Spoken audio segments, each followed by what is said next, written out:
दोस्तों, उम्मीद करता हूँ आप सभी अच्छे होंगे और हमारी वीडियो आपको लगातार मिल रही होंगी। जो जितने लोगों ने सब्सक्राइब किया हुआ है, जो लोग लगातार सीख रहे हैं, उन्हें अच्छा बेनिफिट प्राप्त हो रहा होगा। और जो आगे मेरे वीडियो डलने के बाद भी सब्सक्राइब करेंगे, वो अगर मेरी जो प्लेलिस्ट है उसे अगर स्टेप बाय स्टेप फॉलो करेंगे, यानी प्लेलिस्ट में जाके नीचे से ऊपर की तरफ वीडियो देखेंगे 1 2 3 4, ऐसे मैंने चैप्टर वाइज डाला हुआ है कि number system 1, number system type 2, number system type 3, ऐसे मैंने डाला हुआ है। अगर ऐसे आप उस चीज़ को करते चले जाएंगे तो आपका पूरा चैप्टर क्लियर हो जाएगा। दूसरी बात, अगर हम देखते हैं कि हमने लास्ट वीडियो में कहा था कि ये लास्ट वीडियो होगी, तो मैंने कुछ देखा कि कुछ टॉपिक अभी भी रहे हुए थे, तो मेरी 11वीं वीडियो इस नंबर सिस्टम के ऊपर मुझे बनानी पड़ी और मैं बना रहा हूँ। ये आपको प्रोवाइड हो जाएगी, आप देख रहे हैं। तो चलिए सीखते हैं। पहला क्वेश्चन लिखा हुआ है, ये क्वेश्चन कुछ नंबर सिस्टम के कुछ अच्छे लेवल के क्वेश्चन है। कह रहा है कि एक व्यक्ति ने अपनी संपत्ति का 1/4 भाग अपनी पुत्री को दिया, 1/2 भाग अपने पुत्रों को दे दिया और 1/5 भाग उसने दान कर दिया। अब वो पूछ रहा है कि कुल कितनी संपत्ति उसने दान कर दी, यानी सॉरी, कुल कितनी संपत्ति उसने दे दी। दान, केवल दान में नहीं पूछ रहा, सारी संपत्ति वो दे नहीं पूछ रहा है कि उसने क्या अपनी पुत्री को और पुत्रों को और दान में जो संपत्ति दिया है वो कितनी है एक्चुअली में। तो अगर मैं एक नॉर्मल, अगर छोटे लेवल से सिखाऊं, छोटे वे से सिखाऊं, तो हम मान लेते हैं कि उसकी पूरी संपत्ति 100 है। परसेंटेज पे कर लेते हैं, ठीक है। दोनों तरीके सिखाऊंगा, परेशान मत हो। मैंने मान लिया कि उसकी संपत्ति पूरी 100 है। 100 में से उसके पास से कितने रुपए कितना भाग चला गया, पुत्री के पास कितना चला गया, पुत्री के पास चला गया 100/4, 1/4 भाग चला गया, तो ये चला गया 25, ठीक है। अगर मैं कहूँ कि पुत्र के पास क्या चला गया, कि पुत्र के पास चला गया उसका 100 का 1/2, यानी पुत्रों के पास चला गया 50। और दान उसने दिया है, दान में उसने दिया है 5वां भाग, 100 का 5वां भाग, तो 20। अब देखो, उसके पास से ये चली गई, तो ये कितना हो गया, ये हो गया आपका 95, यानी 100 में से 95 भाग उसका चले गया। 100 में से 95 चला गया, तो कितना बचा उसके पास भाग, 5 बचा, 5 भाग बचा। उसने कुल कितना भाग दे दिया, उसने कुल कितना भाग दे दिया, तो उसने पूछा है कुल कितना भाग दिया। देखो, कुल कितना भाग दिया, 95 भाग दिया, कितने में से, 100 में से। अगर मैं इसे 5 से भाग करता हूँ, तो 5 × 5 = 45 और 5 दूनी 10, तो इसका मतलब क्या हुआ कि उसने कुल 19/20 भाग दे दिया है। और वो कहता कि उसके पास कितना भाग बचा, तो हम क्या करते, 5 को 100 से भाग करके दिखा देते, तब क्या हो जाता, 5 × 5 और 5 दूनी 10, तो हमारे दोनों कंडीशनों में आंसर आ जाते हैं। वो अगर उसने कहा है कि कितना भाग कितना भाग उसने दे दिया तीनों को, तो आंसर हो जाएगा 19/20, यानी कि इस क्वेश्चन का जो सही आंसर होगा वो 19/20 होगा। अगर वो कहता कि उसके पास कुल कितना भाग बचा, दे दिया की जगह बचा बता देता, तो हमारा आंसर क्या होता, 5/100 हो जाता, ठीक है। ओके, इसी से वैसे आसान है, इसी से कर लो तो अच्छी बात है। वैसे मैं एक्स वाला तरीका भी बता देता हूँ। मैंने मान लिया उसकी कुल संपत्ति एक्स है, और पुत्री को कितना दे दिया, पुत्री को दे दिया x/4। पुत्रों को कितना दिया है, पुत्रों को दे दिया है x/2। दान में कितना दिया है, दान में दिया है x/5, ठीक है। अगर मैं इन तीनों को जोड़ूं, x/4, x/2 और x/5, ये उसने दे दिया, ठीक है। अब दिया हुआ भाग, इससे सबको जोड़ लो, कितना हो जाएगा, एलसीएम लो, सॉरी, एलसीएम कितना आएगा, 20। एलसीएम कितना आएगा, 20 एलसीएम आएगा, 4 × 5 = 20, 5x, ठीक है, 10x। ये एलसीएम अगर आपसे नहीं आता है तो एक बार सीख लें कि 4 × 20, 4 × 20, 5x, 10 दूनी 2 धाम 20, 10x, 5 चौक 20, 4x, ठीक है। अब ये कितना हो गया, ये हो गया 19x/20, ठीक है, 19x/20। अब कितना इसका इसमें से निकालेंगे ना, तो पूरे x से इसे भाग दे लेंगे, x कट जाएगा, तो कितना भाग बचा, 19/20। 19/20 आंसर हो गया। ठीक है, तो यहाँ से भी आप निकाल सकते हैं।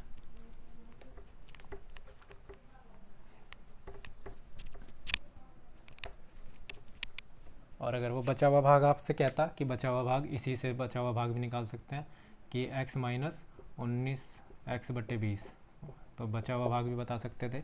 इधर गुना हो जाएगी 20 की 20x माइनस 19x/20, ठीक है, तो यहाँ हो जाएगा x/20 और कितना भाग x का, तो क्या हो जाएगा 1/20। ये भी बचा हुआ भाग भी आ जाता है इसी से। ठीक है, आगे चलते हैं। अगला क्वेश्चन है,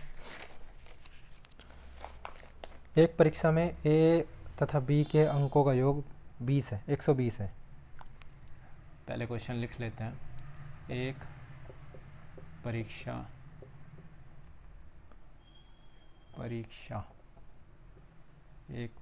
में ए तथा बी के अंकों का योग 120 है। 120 है। बी तथा सी के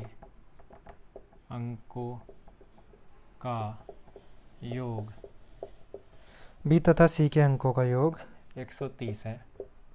देखो, थोड़ी अगर आवाज़ कम आ रही हो तो आप लोग ईयरफोन लगा के वीडियो देखा करें, ठीक है, जिससे आपको अच्छे से समझ में आ जाए मेरी आवाज़, क्योंकि मैं जो इस्तेमाल कर रहा हूँ उसमें आवाज़ थोड़ी कम ही आती है। तो सी के द्वारा प्राप्त अंक कितने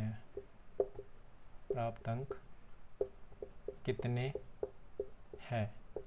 फिर भी मैं कोशिश करूँगा कि अच्छे से आपको समझ में आए मेरी आवाज़।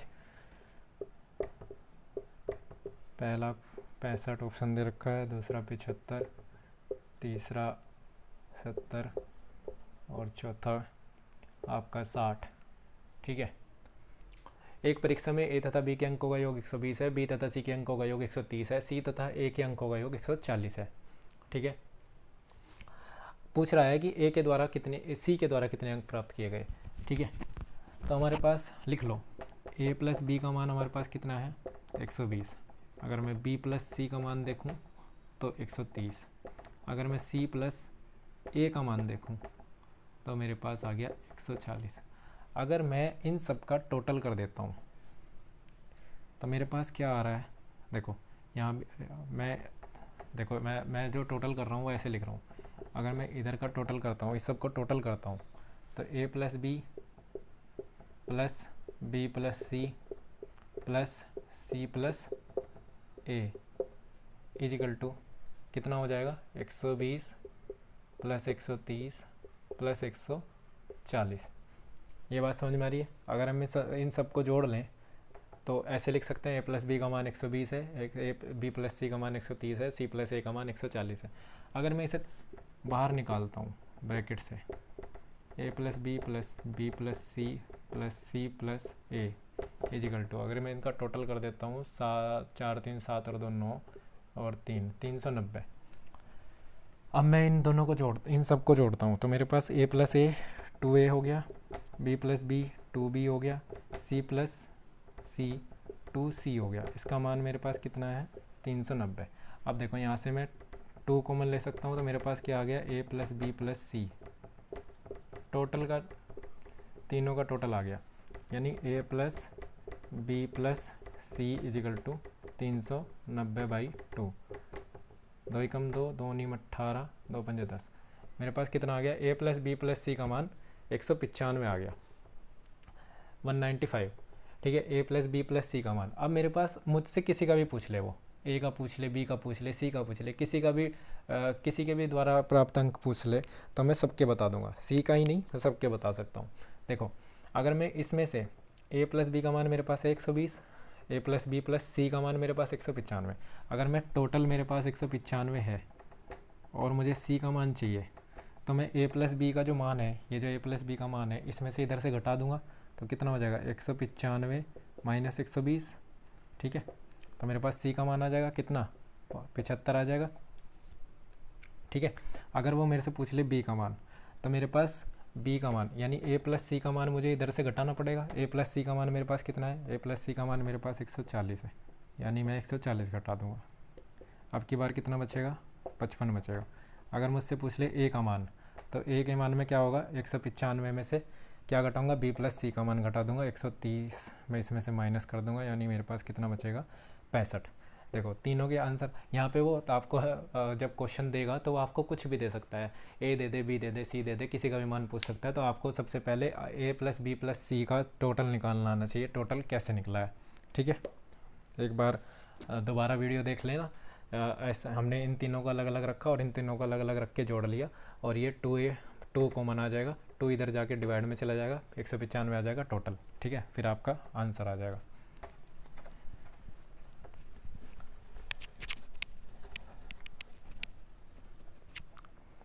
अगला क्वेश्चन देख लेते हैं। ये मिक्स क्वेश्चन है, इन्हें करने के तरीके सबको क्वेश्चन के ऊपर डिपेंड होते हैं। ठीक है, सोमवार मंगलवार और बुधवार। वैसे ये जो क्वेश्चन है ये औसत जब चैप्टर कराएंगे तब करना, छोड़ो इसे। जब हम एवरेज का चैप्टर कराएंगे तब इस क्वेश्चन को करना। यहाँ पे हम संख्या पद्धति चैप्टर पढ़ रहे हैं, तो संख्या पद्धति से रिलेटेड क्वेश्चन करो। एक आदमी के पास कुछ चिड़िया और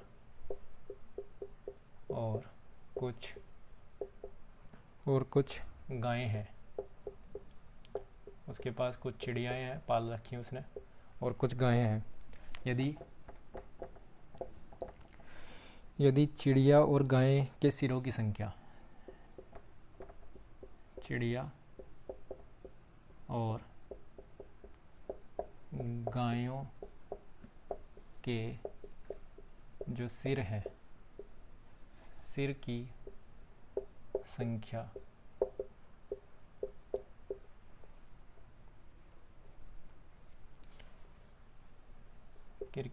संख्या कुल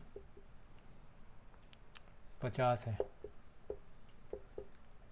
कितनी है 50 है। और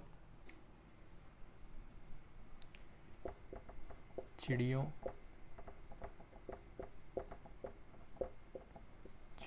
और गायों के पैरों की संख्या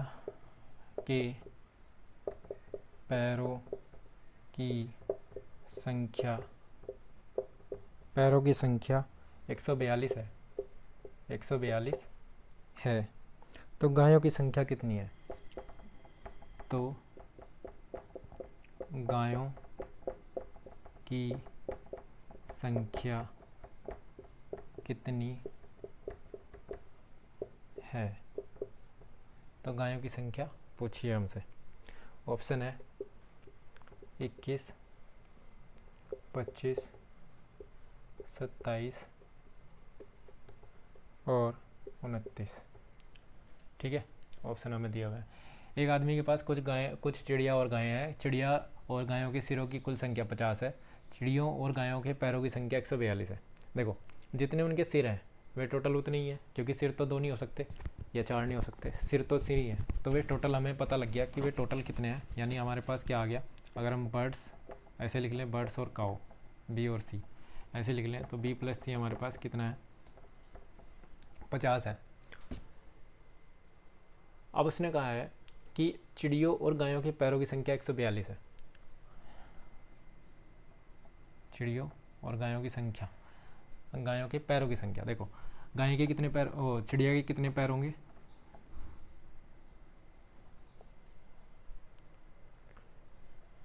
चिड़िया के कितने पैर होंगे? बर्ड्स के कितने पैर होते हैं? 2। अगर मैं टोटल बर्ड्स में 2 की गुना कर दूं तो टोटल बर्ड्स के पैर आ जाएंगे, जितनी बर्ड है उनमें 2 की गुना कर दो तो टोटल बर्ड्स के पैर आ जाएंगे। गाय के कितने पैर होते हैं? 4, तो गाय का टोटल गाय की संख्या में 4 की गुना कर दूँ तो गायों के सारे पैर आ जाएंगे। और गायों के सारे पैर को और चिड़ियों के सारे पैर को अगर जोड़ दूँ तो मेरे पास क्या आ जाएगा? 142 आ जाएगा, क्योंकि मेरे पास गायों के और चिड़ियों के गायों के पैर, चिड़िया और गाय के टोटल पैरों की संख्या है 142। तो पैरों की अब मेरे पास मैंने मान लिया कि चिड़िया बी हैं और बी उनकी संख्या चिड़िया की बी है और सी काओ की संख्या गाय की संख्या सी है। तो टोटल उनका बी और सी जो संख्या है प्लस 50 है। अगर मैं चिड़ियों की संख्या देखूं, चिड़ियों के पैरों की संख्या देखूं तो चिड़ियों की संख्या में 2 की गुना कर दूं, ऐसे ही गाय की संख्या जितनी है उनमें 4 की गुना कर दूं और दोनों को जोड़ लूँ तो मेरे पास 142 आ जाएगा। अब यहाँ से आपको इन दोनों समीकरणों को हल करना सीखना है। देखो मुझे किसी एक को काटना है, या तो बी काटूँ या सी काटूँ। देखो अगर मुझे बी काटना है तो मुझे बी इस वाली समीकरण में 2 की गुना करनी होगी, इस वाली पूरी समीकरण में 2 की गुना करनी होगी। ठीक है, तो मैं इस वाली पूरी समीकरण में 2 की गुना करता हूँ। पहली समीकरण में 2 की गुना कर लेता हूँ। देखो 2 की गुना करने से क्या होगा? ये 2b हो जाएगा, यहाँ पे 2b हो गया, यहाँ पे 2c हो गया और बराबर में कितना हो जाएगा? 100। देखो पूरी समीकरण पे कोई फ़र्क पड़ेगा क्या? जब मैंने पूरी समीकरण में 2 की गुना कर दी और मेरे पास यहाँ पे क्या है? यहाँ पे 2b + 4c = 142। अगर मैं इन दोनों समीकरणों को अब हल करता हूँ तो माइनस करने पे चिन्ह पलट जाएंगे। जब हम माइनस करते हैं तो चिन्ह पलट जाता है, तो ये दोनों कट जाएंगे। क्या होगा? माइनस वाला बड़ा है और प्लस वाला छोटा है, तो 2c बचेगा और यहाँ पे माइनस वाला बड़ा है तो माइनस के 42 बचेगा। जो बड़ा होता है, जिस चिन्ह का बड़ा होता है, देखो घटाएं जब हम चिन्ह पलटेंगे तो सबके पलटेंगे। ठीक है, तो माइनस से माइनस ख़त्म हो जाएगा। क्या बचा? 2c = 42, c = 42/2। ठीक है, 21 दूनी 42, 21 आ गया। तो उसने हमसे क्या पूछा था? गाय की संख्या, यानी कि सी, गाय की संख्या हमारी 21 आ गई। ये समीकरण आपको हल करनी सीखनी है और नहीं आती तो इसी प्रोसेस को आप देख सकते हैं। देखो ये दूसरी तरीके से भी हो सकता है। अगर हम इस पूरी समीकरण में 4 की गुना कर लें तो यहाँ पे 4c हो जाएगा। तब उस कंडीशन में क्या होगा? हमारे पास बर्ड्स की संख्या आएगी। फिर बर्ड्स की संख्या इनमें यहाँ पे बर्ड्स की संख्या रख के सी का मान निकालना होगा। तो अगर हम जो चीज़ हमें चाहिए उसी का मान निकाल लेंगे डायरेक्ट।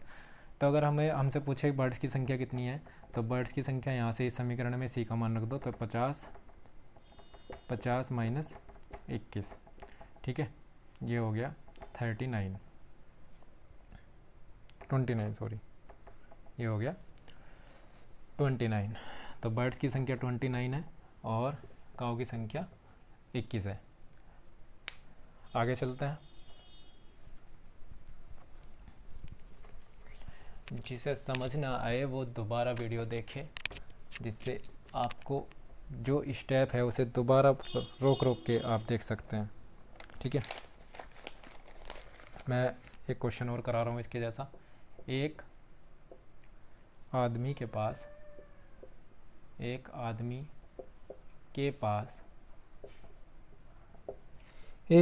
पास कुछ मुर्गियाँ और कुछ गायें हैं। ये तो सेम क्वेश्चन हो गया, ये नहीं चाहिए। हाँ, अगला क्वेश्चन देखते हैं। एक आदमी के पास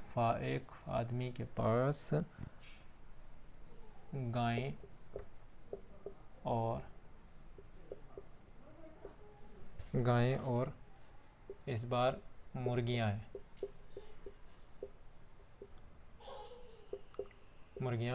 हैं।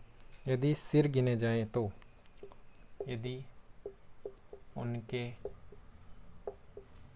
सिर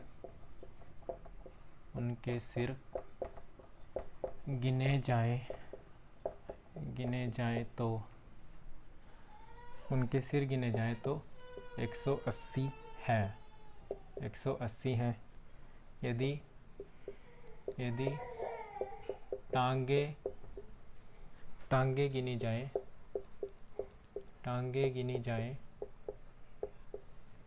गिनी जाएं तो 420 हैं। फार्म फार्म में गायों की कुल संख्या, ये आदमी के पास, यहाँ पे फार्म भी लिख लो, फार्म में, ठीक है, कोई फार्म है उसका, तो फार्म में गायों की कुल संख्या कितनी है, कुल संख्या कितनी है, ठीक है। यदि एक आदमी के पास फार्म में गायें और मुर्गियां हैं, यदि उनके सिरों की संख्या सिर गिने जाए तो 180 है, और यदि टांग गिनी जाए तो 420 है। फार्म में गायों की संख्या बतानी है, सिंपल, वही करो। अब काऊ प्लस हैन है ना, हमने मान लिया सी गायें हैं और एच मुर्गियां हैं, ठीक है। इनकी टोटल संख्या कितनी है, 180। एक चीज़ तो हमें पता लग गई। दूसरी चीज़ हमें क्या बतानी है, हमें क्या पता है कि टांगे, अब काऊ की टांगे 4 होती हैं तो काऊ में 4 की गुना कर लो, हैन की टांगे 2 होती हैं तो इसमें 2 की गुना कर लो, ये कितनी है, ये 420 है। अब इन दोनों समीकरणों को हल करने के लिए अब मुझसे क्या पूछा है, काय पूछा है, तो मैं क्या करूँगा, एच को बराबर कर लूँगा जिससे मेरा एच कट जाए। तो मैं इसमें क्या करता हूँ, इस वाली समीकरण में 2 की गुना कर लेता हूँ, तो यहाँ पे 2c हो जाएगा प्लस 2h हो जाएगा और 18 दूनी 36 हो जाएगा। और इसके नीचे इस वाली समीकरण को लिख लेता हूँ, ठीक है, 420। अब इन्हें हल करता हूँ, मेरा क्या हो जाएगा, यहाँ से ये कट जाएगा, इससे ये कट जाएगा और यहाँ पे आ जाएगा 2c इजिकल टू माइनस के, जब इसे घटाएंगे इसमें से 12 में से 6 जाएंगे, 60 बचेंगे, तो ये माइनस से माइनस ख़त्म, c इजिकल टू 60/2 यानी c is equal to 30, c is equal to 30। तो आपके पास गायों की कुल संख्या 30 है, ठीक है, गायों की कुल संख्या 30 है। अगर वो हमसे मुर्गियों की कुल संख्या पूछे तो 30 हमारा इसमें से हम घटा देंगे, ठीक है। किस में से, हमारे पास मुर्गियों की संख्या कितनी आ जाएगी, 150, 180 माइनस 30 हो जाएगा इस समीकरण से, ठीक है। अगला क्वेश्चन देखते हैं।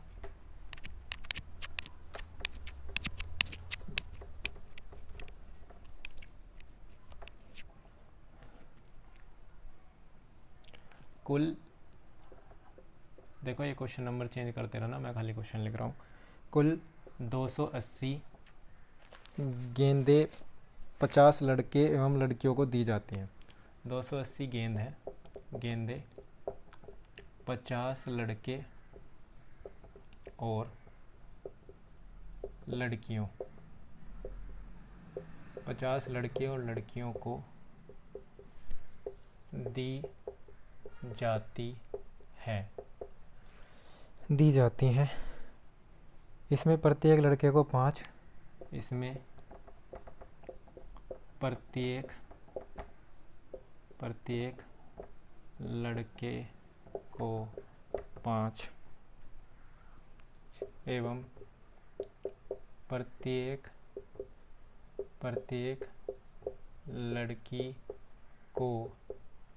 प्रत्येक लड़की को 7 गेंदें मिलती हैं। प्रत्येक लड़की को 7 गेंदें मिलती हैं। तो कुल कितनी लड़कियां हैं, तो कुल कितनी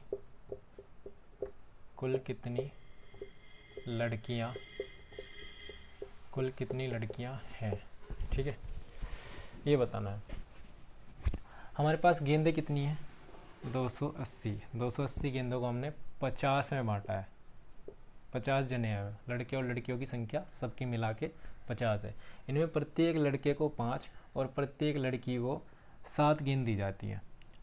मैंने मान लिया कि उसमें 50 जो हैं, तो बॉयज़ की संख्या मैं मान लेता हूँ x है, और गर्ल्स की संख्या में मेरे पास जब टोटल मेरे पास कितना है, टोटल वो गर्ल्स और बॉयज़ कितने हैं, 50 है, तो गर्ल्स की संख्या 50 में से x घट जाएंगे। भाई बॉयज़ की संख्या मैंने मान ली x, तो गर्ल्स की संख्या 50 माइनस एक्स हो जाएगी। अब उसने कहा है कि प्रत्येक लड़के को 5 गेंदें, अगर अगर मुझे गेंदों की संख्या निकालनी है तो एक लड़के को 5 दी गई है, तो टोटल लड़के मेरे पास एक्स हैं, तो गेंदें लड़कों को कितनी मिली 5x, 5 की गुना कर दूंगा, ठीक है। और लड़की को मिले 7x, तो अगर मैं इसमें गुना करता हूँ 7 की लड़की की संख्या में, तो मेरे पास लड़कियों को दी जाने वाली संख्या आ जाएगी गेंदों की। अब इन दोनों का जो टोटल है वो कितना है 280 है, तो मैं क्या लिख सकता हूँ, मैं लिख सकता हूँ 5x plus 7 into 50 minus X is equal to 280। ये जिसे समझ में आ गया वो जीत जाएगा। टोटल बच्चे लड़के और लड़कियां 50 हैं, मैंने मान लिया कि लड़के x हैं, लड़कियां 50 माइनस एक्स हो जाएंगी, ठीक है। गेंदे टोटल उसके पास 280 हैं। अब अगर उसने बताया कि हर एक लड़के को 5 गेंद मिली है, हर एक लड़के को अगर 5 गेंद मिली है तो 5 की गुना x में कर दोगे तो टोटल गेंद जितनी लड़कों को दी गई वो आ जाएगी उसकी संख्या। ऐसे ही हर एक लड़की को 7 गेंद दी गई तो 7 लड़कियों की संख्या में 7 की गुना कर दोगे तो लड़कियों के पास जाने वाली सारी गेंदों की संख्या आ जाएगी। तो जब लड़कियों के पास जाने वाली गेंदों की संख्या और लड़कों के पास जाने वाली गेंदों की संख्या हमारे पास दोनों है, तो दोनों को टोटल करके 280 के बराबर रख सकता हूँ। यहाँ से मैं अपना x का मान निकाल लेता हूँ, ठीक है। 5x प्लस 7 पंजे 35 और 7x इज इक्वल टू 280। अब मैं इस समीकरण को आगे हल करता हूँ। इधर कितना बचेगा -2x, कितना बचेगा -2x। 7x में से 5x घट जाएंगे तो -2x बचेंगे। ये इधर जाके लिख ही देता हूँ, चलो 280 माइनस 350, तो माइनस के 70 बचे। इधर कितना है -2x, माइनस से माइनस ख़त्म हो जाएगा तो 70/2 ये हो जाएगा 35। x का मान 35 आ गया। अब x माना क्या था, मैंने माना था लड़के की संख्या। उसने क्या पूछा, कुल कितनी लड़कियां हैं, लड़कियों की संख्या कितनी है। मैंने लड़कियों की संख्या अगर 50 माइनस एक्स मानी है तो 50 में से लड़कों की संख्या घटा दो तो गर्ल्स की संख्या आ जाएगी हमारे पास कितनी 15। अब देखो आपके ऑप्शन में 15 दिया हुआ था, मैंने ऑप्शन नहीं लिखे तो ऑप्शन थे इसके। चलो ऑप्शन का क्या करना है, जब आपको ए ऑप्शन में 35 दिया हुआ है, बी ऑप्शन में 25 दिया हुआ है और सी ऑप्शन में 15 दिया हुआ है और डी ऑप्शन में 5 दिया हुआ है, तो हमारा 15 राइट आंसर हो जाएगा, ठीक है। 15 इज दी राइट आंसर। ये समझ में आया। पहले अलग अलग संख्या निकाल लो, फिर उनमें गुना करके एक्स वाली में टोटल गेंदों की संख्या निकाल लो और टोटल गेंदों की संख्या आपके पास है, ठीक है।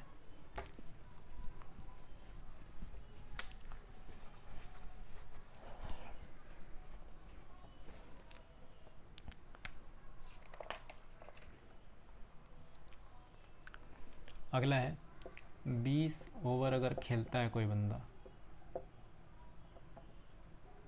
20 ओवर के एक मैच में 20 ओवर के एक मैच में उसे जीतने के लिए ज़रूरी रनों की दर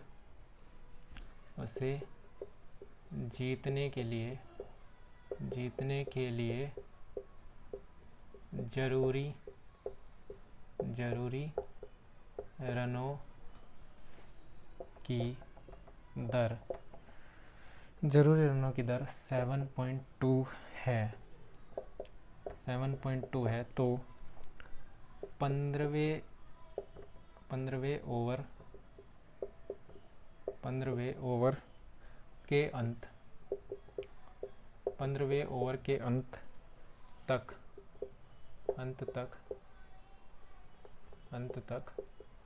रनों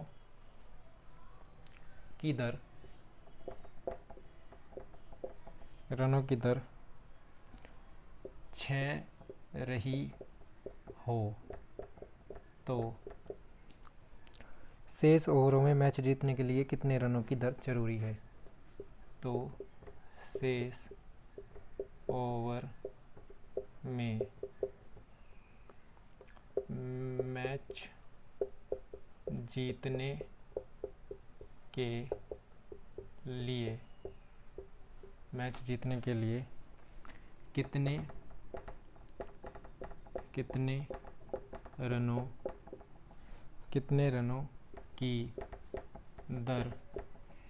रनों की दर जरूरी है। क्वेश्चन अच्छा है, ठीक है। ये दिया हुआ है 1.2, दूसरा ऑप्शन दिया हुआ है 13.2, तीसरा ऑप्शन दिया हुआ है 10.8, चौथा ऑप्शन दिया हुआ है 12, ठीक है। 20 ओवर का कोई मैच है और उसे जीतने के लिए ये चीज़ जानते हो, दर यानी जितने ओवर हैं उसमें प्रत्येक ओवर में 7.2 रन चाहिए। 7.2 के हिसाब से रन बनते रहने चाहिए। तो टोटल अगर हम रन देखें तो कितने बनने चाहिए, टोटल रन उन्हें कितने चाहिए 20 गुना 7.2, टोटल रन इतने चाहिए 20 ओवरों में। तो गुना करो, 2 दूनी 4, 2 सत्ते 14, 144 रन चाहिए 20 ओवरों में, 144 रन चाहिए। और उन्होंने कितने ओवर खेल लिए, उन्होंने 15 ओवर खेल लिए। 15 ओवरों में कितना रन रेट रहा है, कितना 15 6 का 90, यानी कि 15 ओवरों में कितने बने अब तक, 15 में 90 रन बने हैं। अभी उनके पास कितने ओवर बचे हैं, 5, शेष कितने बचे हैं 5, ठीक है। और कितने रन की ज़रूरत है, अगर हम इसे घटाएं तो कितने रनों की ज़रूरत है, टोटल उन्हें 144 बनाने थे, 15 ओवरों में 90 बने हैं, तो कितने रन और चाहिए हमें, 54 रन और चाहिए। गलत तो नहीं घटाया, नहीं, ठीक है, 54 रन और चाहिए। अब 5 ओवरों में 54 रन चाहिए, तो हर एक ओवर में कितने रन चाहिए, 54 को अगर मैं 5 से भाग कर दूं तो 5 एकम 5, 5 एकम 5, 0 0 0 लगानी पड़ेगी, ठीक है। और 5 अट्ठे 40, तो हर एक ओवर में कितने रन चाहिए, 10.8 रन चाहिए। यह आपका राइट आंसर हो जाएगा। देखो आपको कुछ सीखने को मिला। देखो कोशिश करने वालों की कभी हार नहीं होती, यह आपने सुना हुआ है, लेकिन अगर कोशिश लगातार हो तो हार पास में ही नहीं आती।